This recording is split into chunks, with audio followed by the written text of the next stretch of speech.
When you look at the marketing playing field, it's been leveled. Big user act budgets won't necessarily win right now. Same day shipping, things like that won't necessarily win because fundamentally they're not scalable, and in today's climate especially, they're just not sustainable. So I think brands that are pure marketing companies with a so-so product, they may go away.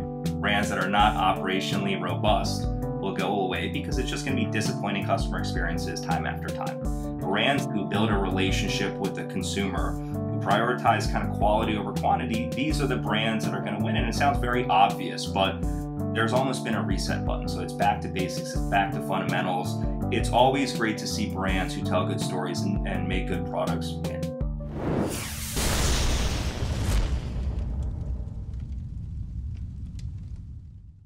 Hello and welcome to DTC Podcast. I'm Eric Dyck. Today we are very lucky to be joined by Nell Diamond, CEO and co-founder of Hill House Home, as well as Outerspace CEO and co-founder Ricky Choi. Nell, can we start? I've been going over Hill House Home, and you have such a diverse array of products. Can you just tell me a little bit of the sort of origin story behind Hill House Home? Absolutely. So I started Hill House Home in 2016, and we started with one very specific product. My family likes to joke, I always like to start with the hardest thing first. So we started with selling bedding, which is very difficult to sell a rectangle of white cotton on the internet. But we really kind of got our hands dirty, built the business over a couple of years with that one product line, kind of really zeroing in on how to talk about the value proposition. And then since then, we've expanded into fashion, kids, other homewares, shoes, jewelry, now a full kind of lifestyle brand. So it's been a wild ride. How did you do it? How did you establish, I guess it took you 2 years, you said, but how did you establish yourself in the bedding space? How did you differentiate yourself? Yeah, so for us, it was really about being design driven. So our kind of value proposition was that, look, sure, the DTC model is great. We can get you incredibly high quality product at a really, really affordable price, and we can do it on the internet. But what we also believed was just because you're practical and thoughtful doesn't mean you can't have a design that just makes you think, oh my gosh, this is super cool. And I love my bedroom and I love the way this looks. So we took kind of old world French and English inspirations and we applied them to bedding and bath and all those home categories. And we started small. So we focused on profitability, which in 2016 for a DTC company was very unpopular. Focused on profitability, spent kind of next to nothing on marketing, and built a very kind of small but loyal following in New York City. And from there, we basically used that super loyal group of customers as a little test group. So we would test new products on them. We would see what they were responding to. And a couple years in, we had kind of one of our first viral products, which is a product called the nap dress, which is a dress that you can kind of wear to sleep in. You can wear it to go out. You can wear it all day long. We tested that product with our kind of small but loyal group of customers, and the rest was history. It started selling out like crazy. Now we have, kind of dozens of different nap dress styles and colors and patterns, and it's taken on a life of its own. So it's been, it was really with that loyal group of customers that we kind of expanded. I imagine the brand has just been like making sure that the brand is pristine. The brand is always speaking to your customer base and your design aesthetic. I'm sure that's been an essential component of it as well. Yeah, absolutely. I think we tend to think of brand also as like a living thing, right? Something that exists outside of us. Every touch point is crucial. Every word that we say on the internet, in person, every sales associate, every package that we send out has to feel brand appropriate. And that's definitely been something that we think a lot about. The nap dress how much did the nap dress come from your personal style? Like what's the origin story of the nap dress? Yeah, so when I founded the company in 2016, about a week after we launched in January, I found out I was pregnant with my first child. I was 27 years old, which in most of the world is pretty normal, but in New York, I felt like I was a teen mom. So I knew nothing about kids. I knew nothing about babies. All my friends were like at the club single. And my life totally changed. So, I had a baby, I had a business. I was looking for something that made me feel like myself after giving birth and running around. But it was still comfortable. Still could kind of last me through from work to taking care of my kid to going out to dinner. So it really kind of was born out of this need that I personally had, and it turned out a lot of other people had the same need. It's amazing to you build a company just to start around home, bedding and things like that, and to be able to move seamlessly into fashion in such a way that resonates with your audience. Like, how did you know? Is it basically like you've got this group of loyal customers you built up with the bedding, and then you launched it? Like, how did you know that the nap dress was going to catch fire the way it did? We didn't. I thought there was a huge chance that people would say, like, nope, not interested. Like, that's something that she likes, but I don't like that. And I think what was really crucial for us was always saying that we are not a, category brand. We are a customer brand. So it's really about the customer that we're serving, and we'll let them decide, right? We're not going to, I went to business school, but I'm not sitting around with a business plan and an Excel sheet saying, like, this is exactly what people are going to like. I don't pretend to know the future. So I think the most crucial part of the business, and the only reason we've been able to have any sort of success, is that conversation, that direct line with the customers where they can tell us, like, love what you just did or absolutely don't like it at all. And that gets facilitated across socials, across email, sort of across all your traditional channels? Yeah, absolutely. I think social is a really powerful tool for that, right? Because we can do things like post a picture of a dress that we're designing and say, like, hey, do you guys like the long sleeve or the short sleeve? Or, like, see how many people react to the color yellow versus blue.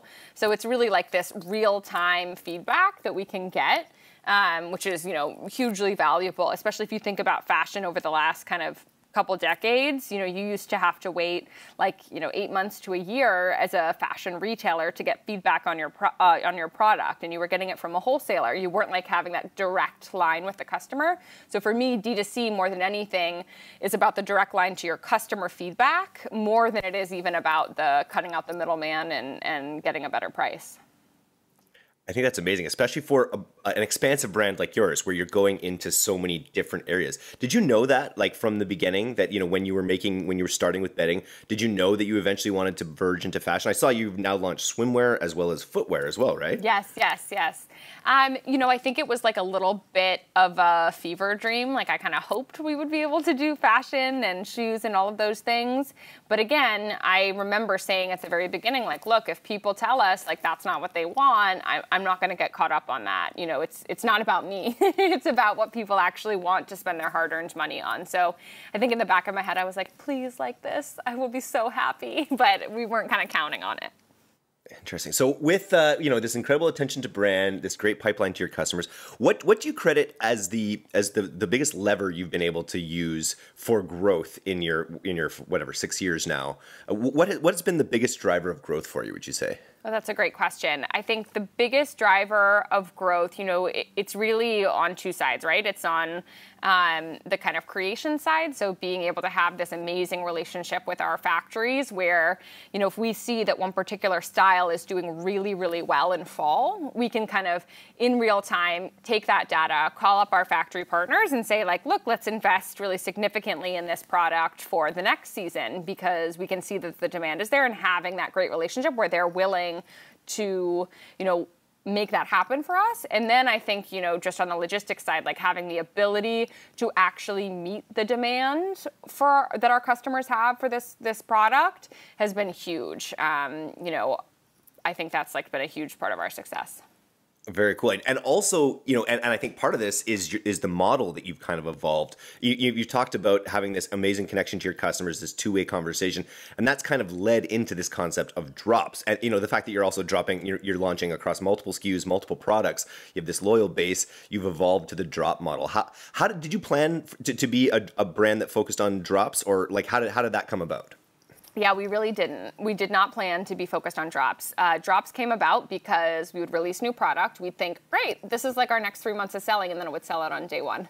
And that happened for almost 18 months. So literally every drop, we would say, let's invest significantly more. Let's buy more of the style. People really want it. I'm a people pleaser, so I would hate the energy of on a drop day, people being I didn't get what I wanted. I was I would like to give all of you this. I would literally try and take it off my back to give to people. So I didn't like drops at first. I was really against them, but we couldn't help it. We just kept selling out, which is obviously a great problem to have. And then we figured out some ways to make drops really feel fun and feel like this collaborative, community-based like shopping experience. We have something called the Nap Room, which is basically like a immersive experience on our website on drop days where people can come in. There's a chat room. I do a live stream. It's like my friend calls it fancy QVC. I'm like holding up the dresses and telling them what I like about it. I kind of live stream in on YouTube, and that's really fun. So we found ways to make that drop model just even more immersive, and especially during COVID, because so much of our business has grown in the past kind of couple years. It was a way to kind of be safely online and have that like shopping experience that I just love, like a kind of community-based friend, shopping with your friends. Which is so cool. You hear of live shopping sort of taking over Asia in a lot of ways, the amount of people that are watching other people shop. It hasn't really caught on to the same extent here, but it's cool to hear you're kind of hacking it in a way, right? You're not using an external platform. You're using YouTube, but you're not using a live shopping platform, and really kind of making that communal experience. Sounds great. Yeah, it's fun. I mean, we built our own our engineers have been hard at work on we work on Shopify. They built our own little kind of technology on using YouTube streaming to kind of live shop in some ways, and it's been really fun. I think it's been a new thing that our customers have loved. So with the drop model, and you say 18 months of sort of planning for these big drops, and maybe not always getting the fulfillment and warehousing and traditional supply chain management that you kind of needed. What were the key ways that your traditional warehousing and supply chain management were letting you down with that drop model? I mean, there were so many. We had some real challenges in that kind of heavy growth phase of our business with the drop model and on the warehousing and logistics side. I mean, it was everything from our kind of previous fulfillment partner just could not handle the increase in demand, could not handle the kind of drop day volume. And then it was leaving, our customers waiting, 14 days for a product that they had like happily, joined the Nap Room for and been so excited about, and inconsistencies about like who was getting what when. And that's like my nightmare. We really want people to like feel very positive about their shopping experience. This is something that's meant to bring you joy. So I think we felt a little bit kind of buoyed down by that kind of inability to handle the logistics of the drop model. I think that was kind of huge for us. You've got the rush of the drop, which has got to be one of the best. Like, can you wow me a little bit? What's been your most successful drop so far? Oh my gosh. I'm racking my brain right now because I have to remember I'll tell you this. This is why my communications team is going to be happy they're not on the podcast. I'll tell you this. The drop we had in June was our best drop ever. We had our kind of fastest growth. I know the most recently published stat, though, is like $1 million, I think, in 12 minutes or something like that. It's been crazy. I mean, we do tens of thousands of units in a very, very short amount of time on a drop day.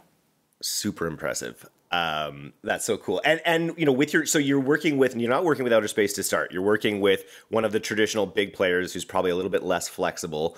Ricky, jump in there. Like, can you tell me why you created Outerspace to compete with some of these bigger, less flexible players?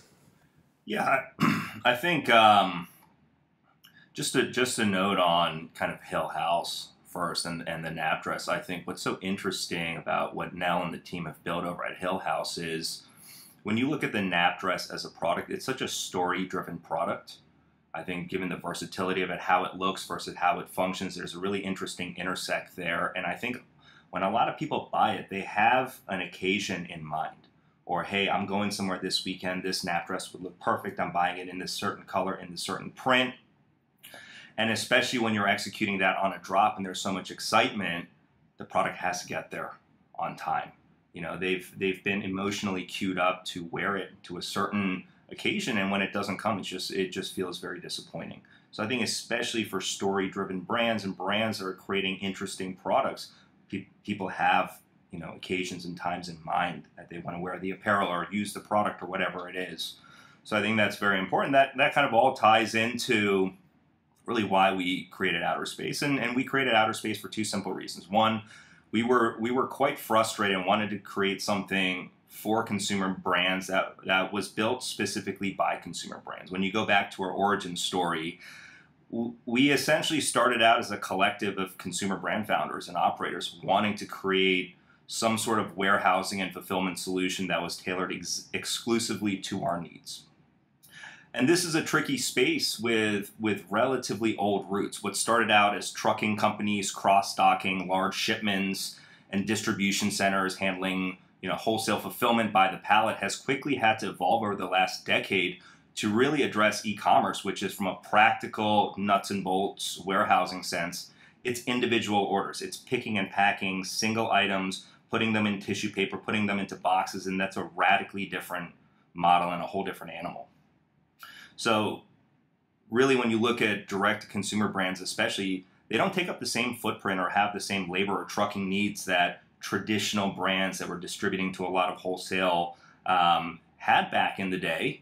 And kind of those factors have created a lot of stress and thrown a wrench in the incumbent warehousing business models that relied on marking up space a ton, charging a ton for offloading pallets and pallet storage. And that's not so much of what direct-to-consumer companies do. I mean, a company may bring in 20 pallets, but those pallets are distributed out by eaches, right? Individual items. So those pallets can last 6 months. And that's just a very different business velocity from your more traditional brands. So kind of this misalignment, in my opinion, has festered for quite a while and ultimately has created a lot of substandard service levels, frankly, service failures, and just shoddy and shady business practices. And for a consumer brand, it's hard to trust and rely on your warehouse. It's hard to have a phenomenal relationship with them. So we've always wanted to approach things with empathy. Our model was built from the ground up specifically to service D2C brands. And your own D2C brands, right? You're eating your own dog food. Exactly. So, going back, I'm also the founder of a company called Nice Laundry, direct-to-consumer, socks, apparel, loungewear. We were customer number one of Outerspace, and we put in a little bit of this separation of church and state where I'm not the person managing that relationship on the Nice Laundry side. I have my operation person, I have my customer service people. They're the ones interfacing with Outerspace on a day-to-day basis. So they make sure, I hear directly from them. If something's not right, if a process needs to be tweaked, I hear from them. And often that's a change that we put out across the entire portfolio of clients that we work with. So it's been this interesting opportunity to kind of get a real inside look, fairly unbiased while also operating Outerspace as well. And then really the second reason we created Outerspace was because the modern brand was evolving so much and warehousing just wasn't keeping up. The supply chain and sales dynamic for a modern consumer brand just looks so different from anything that it used to be. For example, the warehouse is the last touch before a product or an order goes to a customer. That means most customer service inquiries have to run through the warehouse now. Sales volume is often unpredictable. It's not about wholesale pre-buys with months of notice. Volume can spike in the blink of an eye, as Nell knows so well. Brands want tight turns on products. Sometimes executing a product photo shoot delays the launch of a product. Brands have VIP customers that want extras thrown in or priority et cetera, et cetera. I could go on. And I think the question that all the listeners have to ask themselves as they run their brands is, are their warehouses really equipped to handle kind of all of that extra scope? And that's pretty much why we exist. You mentioned photo shoots. I imagine that's not something a lot of warehouses cover. Can you talk about the stack that you've kind of evolved to cover that traditional warehouses might not? Sure. Fundamentally, this goes back to the Nice Laundry days when we were frustrated working with 3PL after 3PL. We wanted them to do extra things for us. They already had all of our product there. There was things that they could execute for us that would make our lives a lot simpler. And when we couldn't find that, we decided to take it in-house and kind of, we took a little bit of a quote-unquote dumb approach to it at the beginning. So we weren't warehousing guys, right? We were all kind of brand founders, apparel people, marketers. And so we took down some space and we really asked ourselves, what can we do in this space that would make our lives easier? So of course you have warehousing as a core component, but photography was one of the first things that we put in. When you typically execute on a photo shoot, your product arrives to the warehouse a lot of times. Then you're asking your warehouse to carefully pick and pack a certain assortment of product that you then send to the studio. You rent the studio, you show up a day early, you unpack everything, you steam it, you iron it out, you lay it out, you go through all the flows. Then you execute on the photo shoot the next day. You bring a big team there, you're shooting photographs, maybe something looks good, you want to roll with it. Hey, wouldn't it be great if we had a layout of 10 of these products? We could get a cool kind of layout shot. Well, we didn't ship 10 of the products here, so we can't do that. So it just seemed really inefficient. So we said, photography, the photo studio is an example of something that needs to move to the warehouse where the product already is. Maybe your team can even come out there and they have an entire day to play around with all the product. They can pull it from inventory, they can take different shots. And it's just an example of kind of when you start putting things into the warehouse that you could argue the warehouse should have, that is the space where that stuff should have been executed from the beginning. I think you get some really interesting synergies. Very cool. Nell, can you walk us through? I've never run a drop myself. I've just heard brands talk about these incredible successes, these millions of dollars in minutes of sales. Can you walk us through a little bit of like how you plan out a drop, and then maybe touch on how that interacts with Outerspace, how you communicate to them about when and how you're going to have a drop? Yeah, absolutely. Look, it's really a partnership, especially in the first kind of 18 months of drops. We were like sticking our finger out and guessing. We were like, this is what we think we can do, but we have no idea. And especially when you tend to sell out, I think it really is this like magical equation of figuring out like how to meet demand but not oversupply. Because I think the thing that is so crucial that customers might not realize is oversupply is a huge problem, especially in the fashion industry. So we have to be kind of managing this. Deadly. Yeah, we don't want markdowns from an environmental standpoint, from a business standpoint, from lots of different standpoints. So it's kind of like how much risk are we willing to take that we think will meet this demand. So when it comes to kind of warehouse and logistics, it's really, we got to hold hands, right? We have to say like, this is what we're predicting, and here's how we think things will go, but of course we don't know the future, and if we did, things would look very different. And I think what's been so crucial to our team, and especially in the age of like online shopping at a click, is to remember that there are human beings who are picking and packing every package that goes out, every unit that goes out, right? Ricky's team has to be appropriately staffed, and the staff can't be overworked, and the staff has to be healthy and be taking the appropriate amount of breaks. So it really is this kind of holding hands with your logistics partner and your fulfillment partner and saying, how can we make sure we have the appropriate amount of staff, the kind of back end is working properly in order to meet the demand that we're expecting. So that also involves us, on our end, when it comes to a drop, we'll give our customers, I do a Q&A on Instagram before a drop, and we'll give our customers a sense of how soon we think things will ship. That sense is dependent on how we sell, right? Because there are humans picking and packing. So, we might say like, okay, we think this time it's going to be about 5 business days. We dramatize it. We're more conservative because we want to be have people be pleasantly surprised. We call it surprise and delight, right? Like we'd like to delight you with that package you thought was coming in 5 days actually coming in 1. And so we'll of course work with our fulfillment partner in order to come up with that estimate based on how much product we have in the warehouse, what their staffing looks like.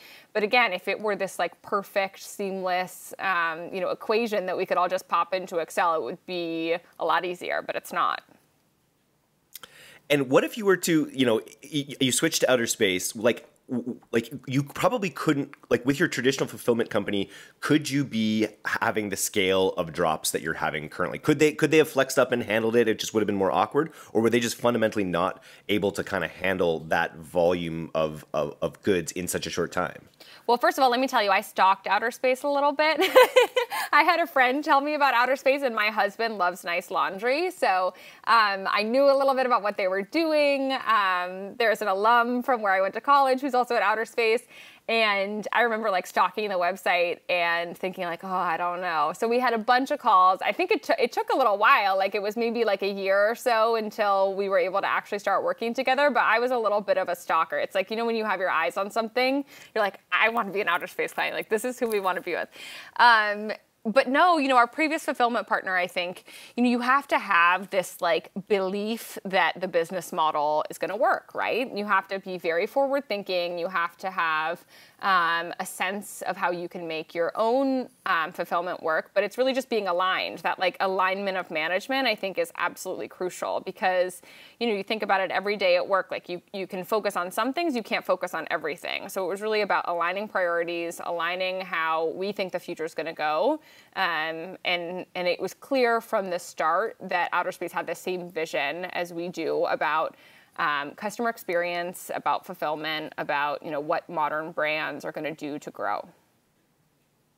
Nice. So Ricky, I assume you mentioned that you're not picky, but you're selective about the kind of brands that are really going to be successful with Outerspace. Talk a little bit about Hill House Home, and then what other kind of brands you think are home runs for Outerspace. Yeah, I think operations often takes two to tango. Right, so we want to work with brands that have at least at a very minimum a willingness to achieve operational excellence. So when the Hill House team originally came in, you can tell very quickly what type of ops people are there. Is it really a marketing person who has kind of been like bastardized to work as an operations person? They're not asking the right questions, and so there are certain markers that we look for that are going to be indicators of success. If all you care about is making the sale and the customer experience, the LTV, the organic repeat, it doesn't really matter, then we're probably not going to work together. So, I think in Hill House's case especially, drops are here to stay, I think, for a long time, and they make sense for so many reasons, ranging from you can create your own marketing, organic marketing events, all the way to when you're broadening and increasing the breadth of product, you have to test things out, and you never know truly what's going to sell. Something might catch fire, and then we've seen the same dynamic happen over and over. Hey, we sold out of this stuff really quickly. Let's buy 5x this product. Well, it takes months and months to get the product there, and by that time, demand is at an all-time high. So you release that 5x quantity, boom, it sells out again. So you just kind of keep going through this cycle, and I think in order to truly execute well on something like that,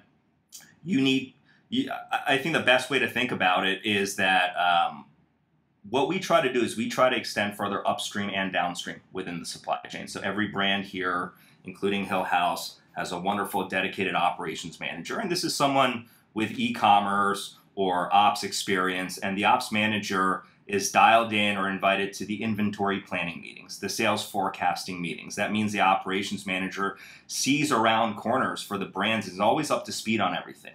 That's what we always wanted out of the warehouse that we were working with when we were at Nice Laundry. Why isn't there someone who we can keep abreast of everything that's going on? So as a result, the ops managers know when POs are going into production, when they're loaded onto a ship, when they clear customs. They know when the product launches, when sales and drops are happening. So there's this sense of harmony, right? Lockstep. There's no frantic communication, no blown SLAs. Again, just something like you would build in-house. So I think that's really been like the teams who come in with this desire for operational success, and they're well organized, and frankly, they work well with their ops managers, right? We always tell brands, dial your ops managers into meetings, consult them on kind of inventory planning and when stuff's coming in. Some brands do it, some brands don't, and the brands that do it, and Hill House does a lot of it, the Hill House team and their ops manager spend a lot of time together. That's going to equal operational success, because I think in a perfect world, operations, everyone should do it in-house. But it's not a part of everyone's model. Everyone can't make it work. Frankly, a lot of companies don't want to think about that kind of stuff. So the next best thing is replicating that in-house experience, and that communication and desire for kind of clean, good operations is very key. I love it. I hate to be the brand that comes in and says, I'm opposed to operational excellence, but I know that's, that there's some brands that would act that way without ever saying it. I think it's interesting. D2C is just this story of people being able to take a business model that existed in, traditional retail and then break it down to a much more granular, atomized level, basically, where you're sort of treating customers, you're meeting customers where they're at through your marketing, through their customer experience.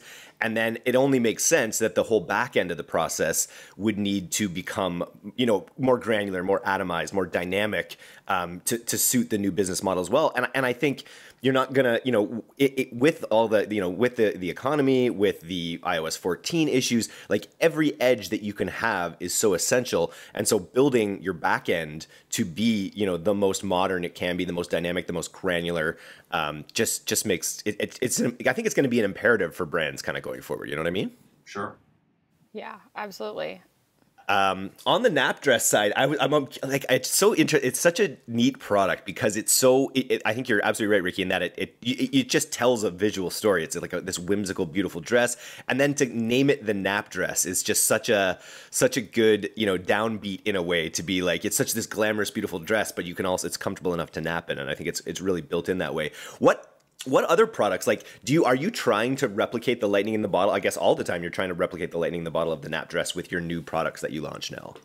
I think we are always like leaving some room for magic to happen, but trying not to like insert ourselves too much. I think that we have these like brand pillars, right? The nap dress was created out of this kind of need for practicality and beauty at the same time, right? Like you don't have to choose between those two things. Something can look incredible and glamorous and great, but it can also be super comfortable and you can put it in your machine and wash it and you don't have to send it out to the dry cleaner.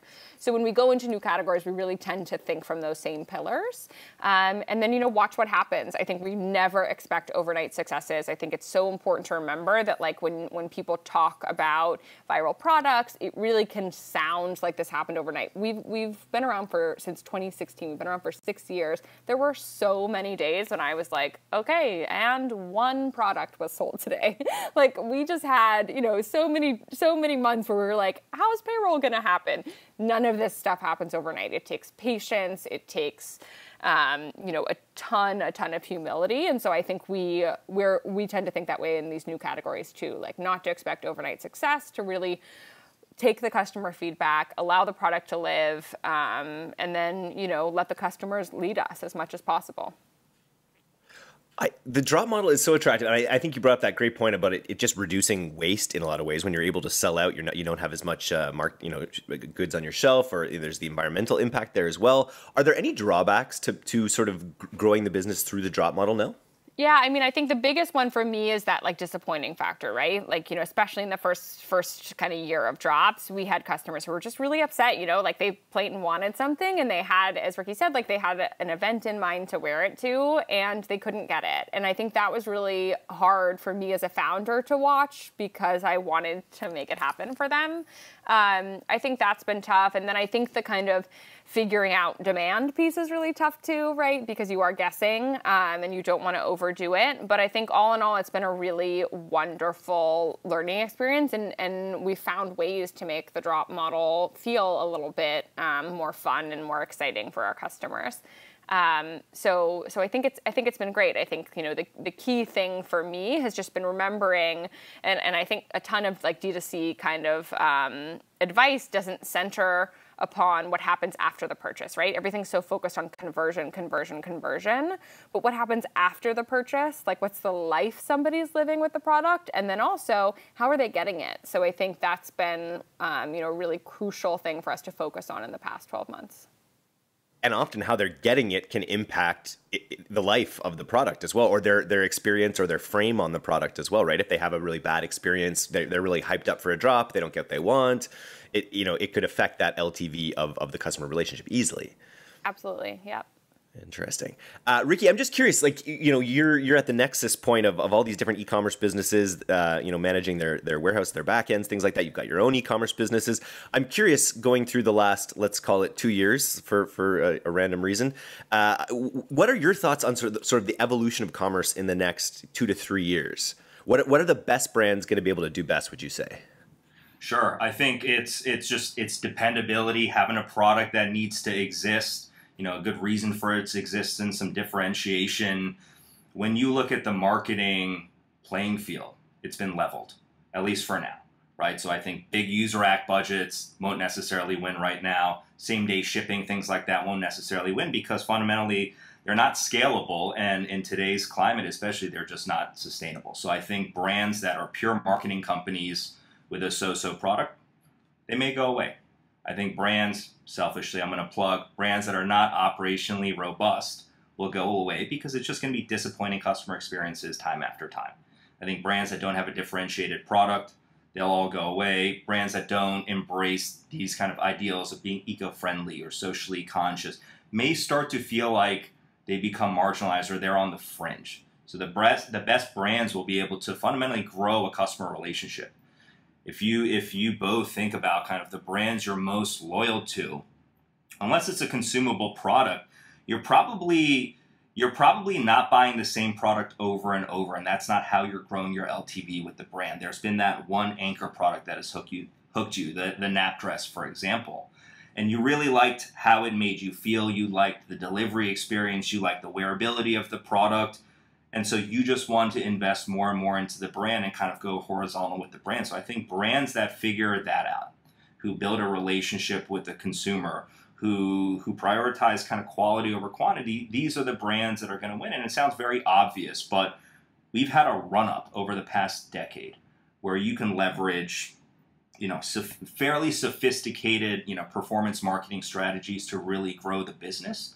But there's almost been a reset button. So it's back to basics, it's back to fundamentals. It's going to be more meritocratic. So we've already started to see brands kind of think about that and embrace that. Brands that have historically always been e-commerce only, direct to consumer, they're starting to think about opening their own stores, right? As Hill House has done, because that gives your customers another touch point. It builds equality in the relationship. So I think that's going to be a massive part of it. And I think that's interesting because, it's always great to see brands who tell good stories and make good products win over the brands who have figured out that like one ad unit that is just a conversion beast and they're going to run the score up with that. And Nell, you told the story early on of just going through the iterations of the business, building up your organic audience, not going super heavy into paid social and things like that in the beginning, while you build up your real ember, your glowing ember. It's like, and then once you have that, you have your all your proof points and your customer avatar really nailed, then your advertising becomes so much more successful when you really have all those fundamentals dialed. And I think that's a theme I see again and again in this podcast, is that the brands that win have their own internal organic momentum, and then they leverage ads to kind of grow, and the drop model and all these other things to grow, to add fuel to the fire. Exactly. Yeah. Brands don't exist in a vacuum. This is not something that is developed in a boardroom. It's something that's really developed in conversation with customers and in conversation with partners on fulfillment and production sides. I think that the biggest surprise to me, but happily so, has been how much of this, building a brand, has been relationship based on all ends. If you don't have, with our previous warehouse and logistics partner, we adored our rep there, our amazing rep. She was like one of the best parts of our day. But I think at the end of the day, if management doesn't have the same kind of forward-looking perspective on the economic environment and the D2C world, you just can't make things happen. So I think those relationships that we've built on both sides have been absolutely crucial. Very cool. Now, if we were to give you a $50,000 grant, where would you put that into the business now to see the biggest growth? So it's a different answer today than it would have been even a year ago. But I think, we've just seen so much growth online and so much kind of operational excellence in the past kind of year or so, thanks to our relationship with Outerspace. I think now where I think we could really move the needle is in person. So I would be doing some in real life thing, whether that's, a pop-up in New York City. I'm in Nantucket right now. We have a pop-up store here. It's just been so amazing to see people try on the clothes, try on the shoes, touch and feel the home products. More of that. I think that's the next couple of years for us will really be more about getting that in real life experience with our customers. I think it's even just you starting with a square of fabric to start, a square of fabric that people can't even touch and feel. That's another handicap to starting it feels like. So good on you. And I think that's a great, this experiential marketing and these. Did you open a store? You've done pop-ups. We actually, we started with a store. In 2017, we had a store on Bleecker Street, a tiny little 400 square foot store. And our lease, we got, very lucky. Our lease was up right before COVID. So since COVID, we've had pop-ups, but we're looking to have permanent retail footprint in the next kind of 6 months. Very cool. And then Ricky, it's kind of the same question, I guess. I'm interested in what you're looking at developing for for Outerspace. If we were to give you a 50K grant to either grow the business or grow an aspect of the service, where would you be putting that at Outerspace? Sure. I think your typical warehouse answer would be, hey, we're going to invest that into trucking, or we want to build some sort of service that helps, scatter delivery of packages more. But for better or for worse, we're still brand people over here. So what we think about, our instinct is to think kind of through the lens of our client first. And one of the things that I think would be incredibly helpful for clients as I see them, make bigger and bigger inventory buys. They're working with all sorts of, let's call them at best predatory types of partners to finance that kind of inventory. I think there is a lot that we can do in the way of an interesting product financing offering, because we have custody of the inventory. We know when it's coming. We have a ton of interesting data. I would probably put it towards that to just help our companies, everything from kind of the start of manufacturing at a PO all the way through the product hitting our warehousing. I think we can really make some interesting inroads and some improvements in that part of the supply chain. Very cool. So if you are looking for sort of next level warehousing and back-end fulfillment, you got to go to outerspace.com. How do you recommend, what do you recommend people do, the listeners do here, Ricky? Just, can they get in touch with you personally? Should they fill out a form on the page? Sure. Either way, please feel free to send me an email. It's very easy, rc@outerspace.com. Or if you go to the website, there's kind of a little questionnaire and it takes you through some filters, and then someone will be in touch with you very quickly. Cool. I think, as you've got thousands of brand owners in the audience here, and that ability to potentially talk, email RC at outerspace.com and talk to you, another brand owner who's built this business, I think could be absolutely huge for this audience. So I hope you get a lot of reach outs, because I think it's a pretty cool business. I want to thank you both for coming on the D2C podcast today. This was a lot of fun. Thank you so much. Yeah. Thank you very much, Eric. Congrats on all the success. Great product with DTC, great newsletter. Nell, of course, congrats on the success. And we look forward to shipping more and more nap dresses out every month.